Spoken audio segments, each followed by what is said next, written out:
Vamos a ver a continuación una introducción al trabajo práctico número 5, que lleva por título Mediciones en amplificadores, efectos de la realimentación negativa. Antes de ir específicamente al trabajo práctico, vamos a revisar algunos conceptos. Sabido es que cuando se tiene un dispositivo como puede ser un amplificador, la mejor condición en lo que respecta a transferencia de potencia desde la salida del amplificador hacia la carga se da cuando la carga adapta la impedancia de salida del amplificador. Es decir, si RL es igual a R0, tenemos condición de máxima transferencia de potencia desde la fuente, en este caso la salida del amplificador, hacia la carga. Esta es una condición que se busca muchas veces, pero no siempre es así. ¿Por qué? Bien, en una situación como esta, se disipa potencia en la carga, pero resulta que la potencia que se disipa en el interior del dispositivo es exactamente igual a la potencia disipada en la carga. Entonces, aunque hay una situación de máxima transferencia posible desde la fuente, en este caso la salida del amplificador hacia la carga, el precio que se paga es que se disipa dentro del amplificador un monto de potencia exactamente igual a la potencia que se disipa en la carga. Esto, repito, puede ser una situación buscada en muchas circunstancias, pero hay otras en las cuales no es así. Es decir, si lo que queremos es que prevalezca el concepto de transferir la máxima potencia posible a la carga, está bien. Pero si lo que queremos es transferir la máxima potencia posible a la carga, pero con mínima disipación de potencia en el interior de la fuente, lo que hay que hacer es utilizar una carga cuyo valor sea sustancialmente mayor que la resistencia interna de la fuente. O dicho de otra forma, lo que hay que hacer es buscar que la resistencia interna de la fuente, en este caso la de la salida del amplificador, esté próxima a cero. Bien, en estas circunstancias, entonces pretender medir, si uno está ante el problema de tener que medir la resistencia de salida de un dispositivo como puede ser un amplificador, pretender hacer la medición empleando el método conocido de colocarle una carga de igual valor al de la resistencia de salida del amplificador, puede llevar a una situación en la cual el resultado sea que destruyamos el dispositivo a ensayar por exceso de potencia disipada en el dispositivo. Hay que decir que en realidad no necesitamos forzar esta situación, es decir, la determinación de la resistencia de salida de un amplificador, por ejemplo, no necesariamente se debe hacer en la condición de carga adaptada.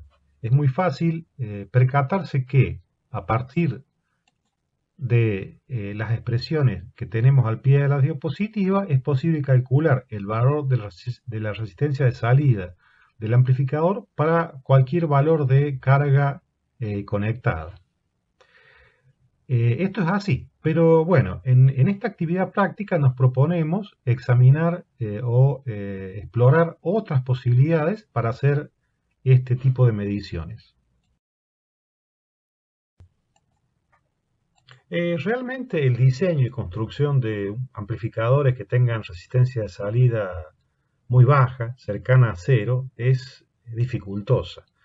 Lo que se hace en la realidad es emplear el recurso de usar realimentación negativa.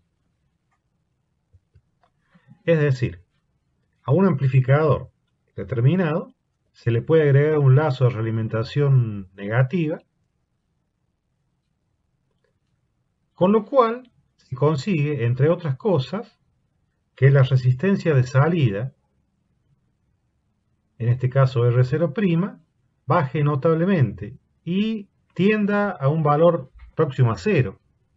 Ese es uno de los efectos principales de la realimentación negativa, bajar la resistencia de salida del amplificador realimentado. Tiene otros efectos también. Por ejemplo, aumenta la resistencia de entrada y aumenta el ancho de banda del amplificador realimentado. Pero bueno, eso por ahora lo que nos interesa es la disminución de la resistencia de salida. Bien, entonces, este modelo equivalente que incluye el amplificador sin realimentación y el lazo puede ser reemplazado por un modelo equivalente simplificado que ya incluya dentro del modelo el lazo. Tendríamos entonces, A sería la ganancia a lazo abierto del amplificador sin realimentación. B sería la ganancia del lazo de realimentación. R0 es la resistencia de salida a lazo abierto. Y R0' la resistencia de salida a lazo cerrado. G sería la ganancia del amplificador con realimentación, es decir, a lazo cerrado. Bueno, vamos a suponer que se le aplica una tensión B0 a la salida del amplificador y se mide la corriente que esa tensión B0 fuerza a circular. Esto es hipotético, en realidad no se puede hacer prácticamente, es una suposición. Supongamos que se pudiera. Bueno, la corriente I0 que se forzaría a circular, en realidad el grueso de la misma circularía a través de R0 y habría una porción que se derivaría a través de el lazo. Vamos a suponer que la corriente que se deriva a través del lazo es mínima y que el grueso de la corriente I0 circula por R0. Es una suposición válida. Entonces, la resistencia interna que se vería desde la salida hacia el interior del amplificador realimentado, por ley de Ohm, simplemente es la relación entre la tensión y la corriente. Es decir, la tensión de salida será A por BI'. BI' es la tensión a la entrada del amplificador después digamos, el paso acá por el nudo este. Esto es BI'. Es decir, entonces A por BI' más R0 por I0. De esta expresión se puede pasar a esta. Y operando un poco, se puede finalmente llegar a una expresión, la que se muestra al pie de la diapositiva, en la cual podemos reconocer el primer corchete sería la ganancia a lazo cerrado, G, que habíamos definido. El segundo corchete, este, sería la resistencia de salida con realimentación, R0'. Bueno, trabajando un poco sobre estas ecuaciones, de la ecuación 1, de acá, podemos obtener esta expresión, que es reemplazada en la ecuación 2, nos permite llegar finalmente a una ecuación, que le vamos a llamar ecuación 3, en la cual tenemos la clave para hacer la medida de la resistencia de salida por un método realmente indirecto. Es decir, para determinar la resistencia de salida del amplificador realimentado, R0', deberíamos medir por separado la resistencia de salida a lazo abierto, R0, la ganancia a lazo abierto, A, y la ganancia a lazo cerrado. Empleando esta expresión, se podría obtener por cálculo el valor de la resistencia serie equivalente de salida para el amplificador realimentado. Es una forma. Habría otras formas, pero bueno, esta es la que vamos a utilizar principalmente en la actividad práctica que está planificada.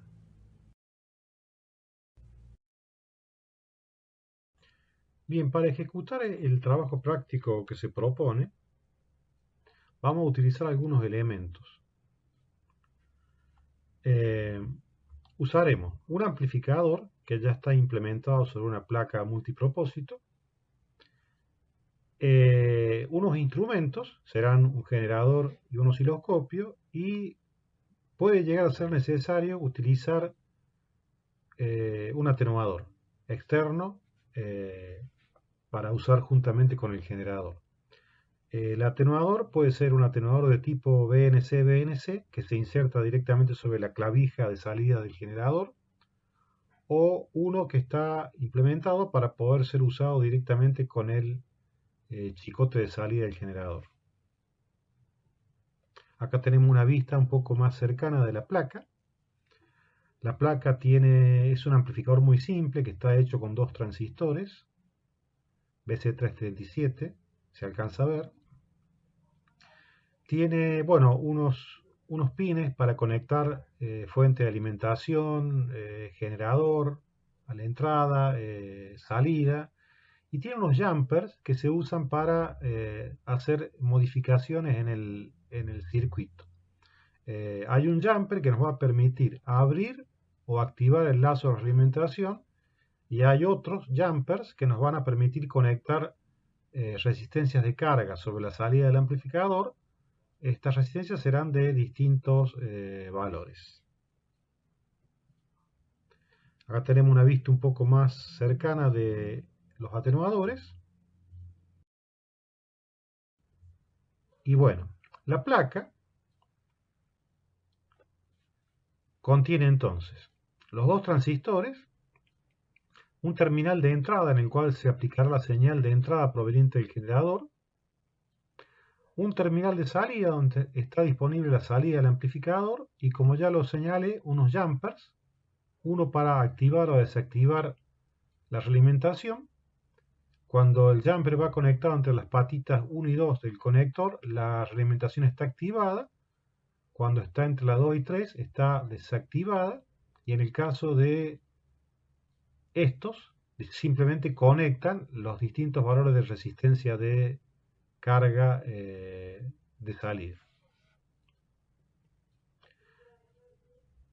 Esquemáticamente, lo que hacemos entonces es, mediante un jumper, el jumper de salida, vamos a poder seleccionar, conectar o desconectar la carga de salida, la cual podremos optar entre 4 valores, que son los que se muestran acá, y hay otro con el cual podemos activar el lazo de alimentación o lo podemos desconectar y pasivarlo. Para pasivar, lo que hay que hacer es conectar la salida del lazo a masa. La mayor parte de las mediciones se van a realizar utilizando el esquema que se muestra al pie de la diapositiva, es decir, excitando el amplificador con un generador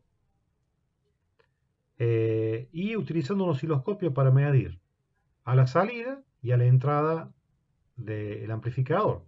Puede ser o un osciloscopio con dos canales, usando los dos canales, o un osciloscopio en el cual utilicemos uno solo de los canales, los cuales los vamos a ir conectando alternativamente a la salida o a la entrada del amplificador, según cuál sea la medición que vayamos a ejecutar. Eventualmente puede ser necesario intercalar entre el generador y la entrada del amplificador un atenuador. Eso ya vamos a explicar en qué circunstancias y para qué sirve. Bien, como siempre ocurre cuando se tiene que enfrentar a algún proceso de medición, es importante tener una idea de los valores nominales que se esperan obtener. En lo que respecta al amplificador que se va a ensayar, por ejemplo, lo que sería la ganancia a lazo abierto, A, está en torno a las 200 veces. Eso, expresado en decibeles, serían 46 decibeles de tensión. La ganancia a lazo cerrado está en el orden de las 10 veces, lo cual en decibeles de tensión equivale a 20 decibeles. Los valores de resistencia de salida, para el valor de resistencia de salida a lazo abierto, está en el torno a los 1000 ohms, en tanto que el valor de resistencia de salida a lazo cerrado es de alrededor de 30 ohms. Con respecto al ancho de banda, el ancho de banda a lazo abierto se espera que esté en torno a los 100 kHz, en tanto que el ancho de banda a lazo cerrado será de unos 2 MHz más o menos. Estos serían entonces valores nominales. Ahora bien, hay que tener en cuenta algunas cuestiones o situaciones que se van a presentar en este proceso de medición. Una de ellas tiene que ver con la medición de pequeños niveles de señal con ruido superpuesto. Sobre este particular vamos a ver un clip de video a continuación. Uno de los problemas que se presentan cuando intentamos medir la ganancia de un amplificador tiene que ver con lo siguiente. Si tenemos un dispositivo amplificador que tiene una ganancia considerable, por ejemplo 200 veces, como es el orden de la ganancia a lazo abierto del amplificador que pretendemos ensayar, nos vamos a encontrar con algunos problemas. Por ejemplo, si le aplicamos una señal de entrada al amplificador y le ponemos en funcionamiento de modo que éste esté entregando una señal de salida, y suponemos que el nivel de salida es un valor de tensión relativamente elevado, por decir un valor 10 volt, si la ganancia es de 200, eso implica que el nivel de la señal de entrada puede llegar a ser tan bajo como 50 milivoltios. Y el problema justamente es ese, es decir, es fácil medir una señal del orden de las decenas de voltios con cualquier instrumento, un osciloscopio por ejemplo, pero no es tan fácil hacer una medición de niveles de señal pequeños, particularmente cuando se está en entornos ruidosos, como pueden ser los que siempre existen en situaciones asociadas con ensayos de este tipo. Vamos a ver qué herramientas podemos usar para morigerar un poco estos problemas. Bien, tenemos entonces acá conectado un amplificador que le estamos haciendo las mediciones propuestas. El osciloscopio es un osciloscopio de doble trazo y lo tenemos conectado con puntas de prueba a la entrada y a la salida del amplificador. En este momento la señal aplicada al amplificador es una señal de 1 kHz aproximadamente, se está aplicando a la entrada y lo que tenemos acá visualizando es la señal de salida, la cual es una señal de alrededor de 6 volt pico a pico. Observen que la sensibilidad vertical está en 2 volt por división, tenemos 3 divisiones, estos son 3 divisiones, serían 6 volt pico a pico.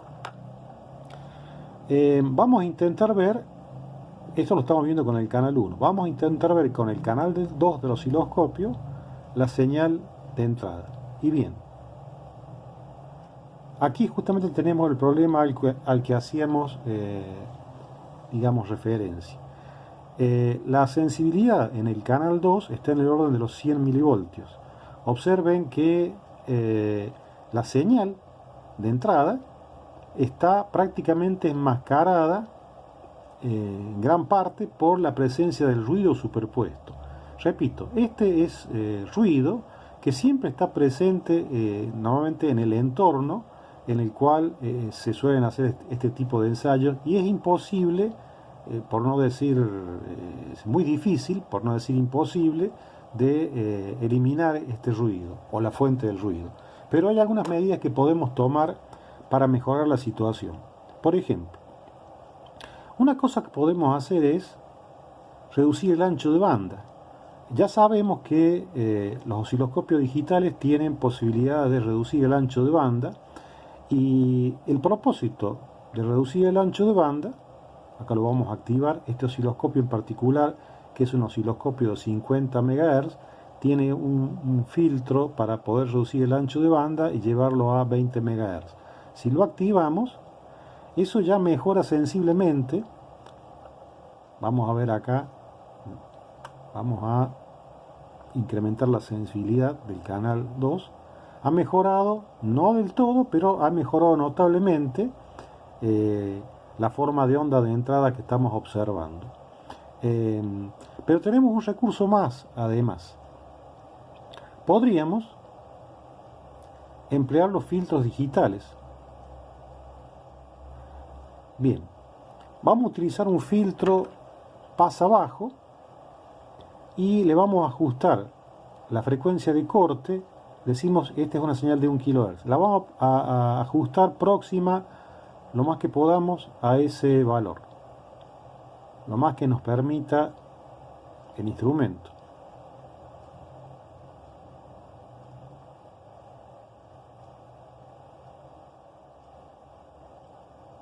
Bueno, ya es suficiente y lo vamos a activar.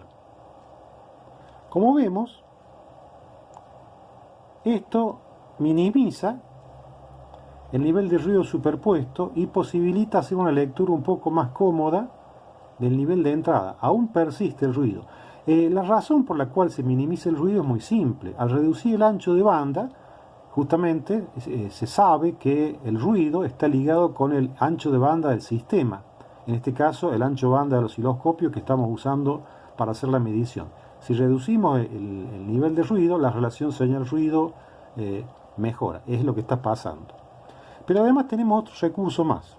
Por ejemplo, vamos a activar el menú de adquisición del osciloscopio digital. Y en lugar de utilizar adquisición normal, vamos a utilizar adquisición promedio. Es decir, el osciloscopio se lo va a programar para que en lugar de hacer una presentación de la señal en modo normal, lo haga en modo promedio. Bien, y mientras más barridos promediemos, obtendremos una imagen mucho más limpia. Eventualmente, bueno, ahí está en una cantidad de promedios elevada, son 32, hace 32 barridos y los promedia. Podríamos probar con menos.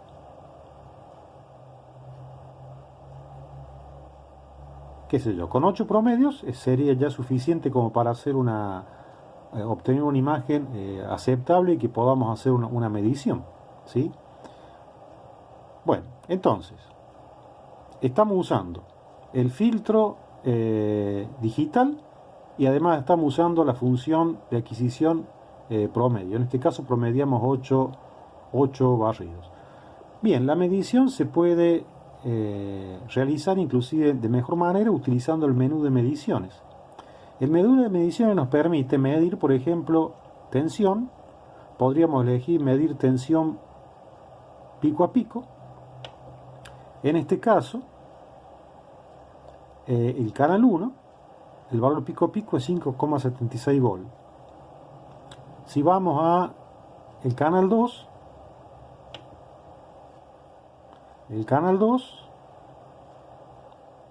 a ver, acá lo vamos a activar, el canal 2, tensión pico a pico, y bien, acá tenemos la lectura. Entonces esto ya es mucho más fácil de medir. Tenemos tensión de salida, 5,76 volt, tensión de entrada, 20, bueno, alrededor de 20 milivolt. Persiste un poquito el ruido, pero ustedes concordarán conmigo que es mucho mejor hacer la medida de esta forma que hacerla sin utilizar los recursos que hemos planteado. Por ejemplo, si volvemos al modo normal, si desactivamos el filtro y si además desactivamos el filtro digital, evidentemente la mejora es notable. Bien, ese sería un recurso que podemos usar. Bien, las mediciones utilizando los recursos que acabamos de señalar se pueden hacer obviamente si disponemos de un osciloscopio digital moderno que justamente posee esos recursos. Si el osciloscopio que tenemos no los tiene o si estamos utilizando otro tipo de instrumentos, por ejemplo un osciloscopio analógico que por supuesto no tiene estas posibilidades, aún así existen otras cosas que podemos hacer para resolver el problema de la medición de una señal que tiene un nivel de ruido considerable superpuesto. Ocurre lo siguiente: muchos generadores de señales, y pongo por ejemplo el que estoy utilizando en esta presentación, poseen algún tipo de atenuador calibrado a la salida. En particular, este instrumento, este generador, tiene un atenuador por pasos, el cual en las circunstancias en que estamos haciendo las medidas lo debí colocar en la posición de 40 decibeles. Lo que se puede hacer es aumentar el nivel de salida, y sabemos que por cada 20 decibeles que le vayamos quitando, la amplitud de la salida se va a multiplicar por 10.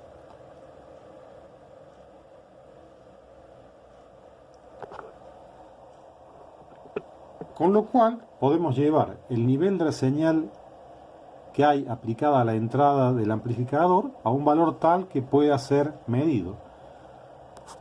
Le vamos a sacar 20 dB más. Bien. Como vemos, ahora el nivel de la señal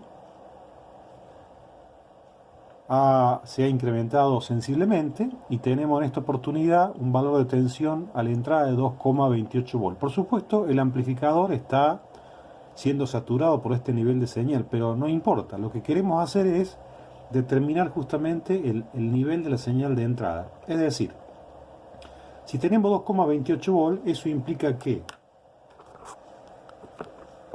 si atenuamos 40 dB y volvemos al nivel original,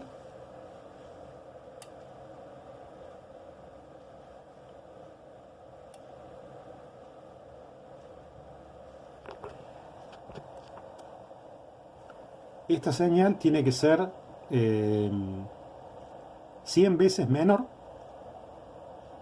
que la que teníamos cuando habíamos desconectado el atenuador. De manera que podemos hacer el cálculo. A ver, repito. Quitamos la atenuación, 40 dB. Luego, el nivel de señal ahora es 100 veces mayor, 2,28 volts. Hay que dividir esto por 100 y obtendremos el valor buscado. En el caso de que el generador que estemos utilizando no posea un atenuador calibrado a la salida, lo que se puede hacer es utilizar atenuadores externos. Uno como este,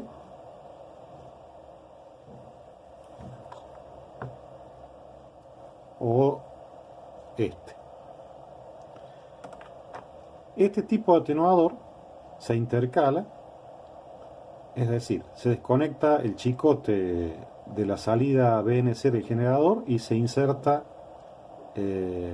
este dispositivo entre medio. Este otro que tenemos preparado acá está preparado para utilizar directamente los clips cocodrilo del chicote del generador. Ambos atenuadores, tanto este como este, son de 20 decibeles, es decir que atenúan 10 veces en voltaje. Sin embargo, deben ser utilizados en ciertas condiciones de adaptación de impedancia, lo cual requiere algunos pasos extras que por ahora no los vamos a ejecutar y los vamos a estudiar un poco más adelante cuando veamos específicamente el tema de las fuentes de señales. Bueno, solo resta ahora las mediciones, así que a medir.